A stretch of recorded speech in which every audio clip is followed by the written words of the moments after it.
Assalamualaikum warahmatullahi wabarakatuh. Kembali lagi dengan saya di mata pelajaran ilmu sosiologi. Nah, saat ini kita akan masuk ke materi baru, yaitu tentang analisis dan dampak konflik sosial. Mohon disimak ya videonya.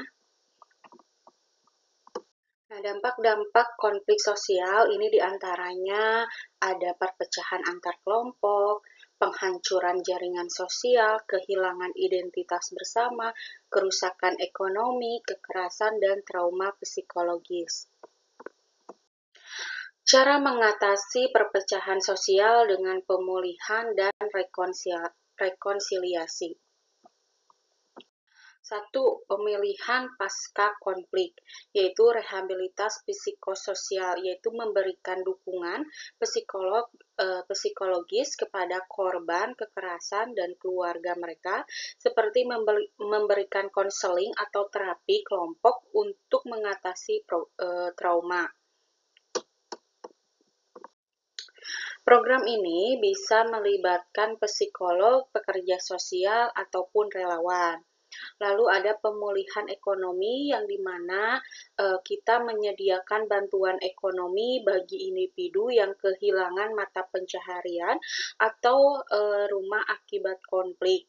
Nah, dengan begitu diadakan program pemberdayaan ekonomi dan pelatihan keterampilan dapat membantu individu tersebut yang terdampak untuk memulai usaha kembali atau mulai mencoba dengan kehidupan yang baru.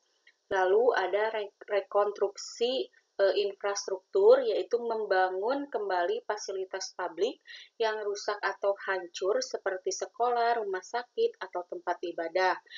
Nah, untuk memfasilitasi kegiatan sosial dan ekonomi serta mengembalikan rasa normalitas di masyarakat. Nah, dengan ada pemulihan baik dari psikologis, ekonomi, dan infrastruktur ini dapat mempercepat untuk pemulihan masyarakat pasca konflik.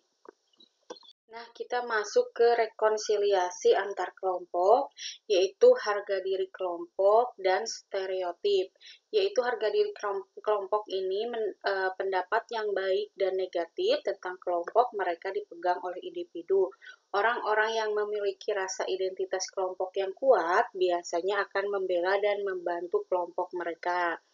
Nah, orang-orang membentuk prasangka tentang kelompok lain adalah kelompok mereka sendiri adalah stereotip yang baik dan buruk. Jadi, rekonsiliasi antar kelompok ini itu ada dua, yaitu harga diri kelompok dan stereotip. Nah, rekonsiliasi antar kelompok ini ada tiga, yaitu dialog dan pengakuan, komisi kebenaran dan rekonsiliasi, dan pemberian maaf dan pengampunan. Yaitu untuk rekonsiliasi antar kelompok ini harus ada dialog dulu antar kelompok dan adanya pengakuan antar kelompok. Lalu ada pemberian maaf dan pengampunan terhadap kelompok itu sendiri. Nah, setelah itu diadakan komisi kebenaran dan rekonsiliasi, yaitu mana yang salah, mana yang tidak, itu dapat dikomunikasikan dengan baik sehingga mendapatkan hasil yang diinginkan tanpa merugikan satu sama lain. Setelah itu kita membangun kembali kepercayaan, yaitu dengan kebijakan inklusif, yang dimana pemerintah ini harus memastikan bahwa kebijakan yang diambil mendukung inklusivitas dan keadilan sosial tanpa membedakan kelompok manapun. Nah, kebijakan ini juga mencakup semua pihak dan adil dalam distribusi sumber daya akan memperkuat rasa kepercayaan dalam masyarakat. Nah, selain itu juga bisa mempromosikan toleransi dan perpaduan, yaitu melalui pendidikan dan kampanye publik. Masyarakat harus didorong untuk menghargai perbedaan dalam berkehidupan masyarakat. Nah, kegiatan bersama seperti acara gotong royong, olahraga, ataupun seminar, ini dapat mempersatukan perbedaan-perbedaan antara kelompok yang berbeda untuk mempererat hubungan mereka. Jadi dengan membangun kembali kepercayaan di antara kelompok, ini juga harus ada campur tangan dari pemerintah dan harus ada kerjasama yang baik dan ada hasil yang tidak merugikan antara kelompok yang satu dan kelompok yang lainnya.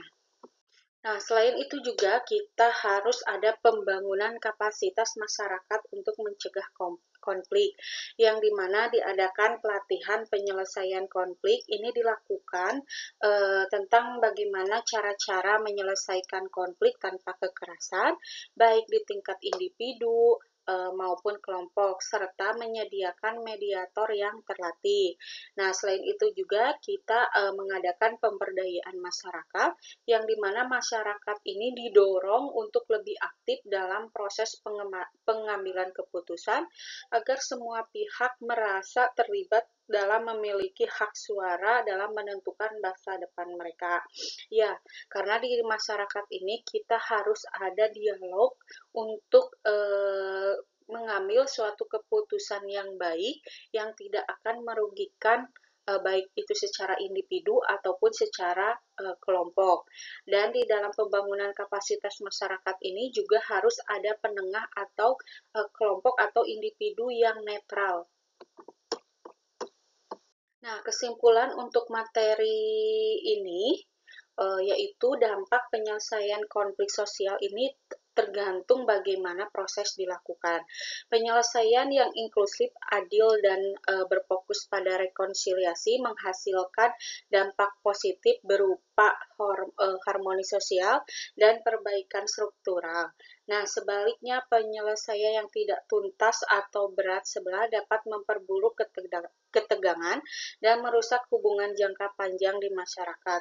Oleh karena itu, pendekatan yang holistik, adil, dan berorientasi pada keadilan sosial sangat penting dalam penyelesaian konflik. Sekian materi yang bisa saya sampaikan untuk materi ini. Untuk semua warga belajar khususnya kelas 11, jangan lupa tugas penilaiannya dikerjakan, baca soalnya dengan baik, berikan jawaban yang paling tepat. Semoga lancar dan mendapatkan hasil yang maksimal. Wassalamualaikum warahmatullahi wabarakatuh.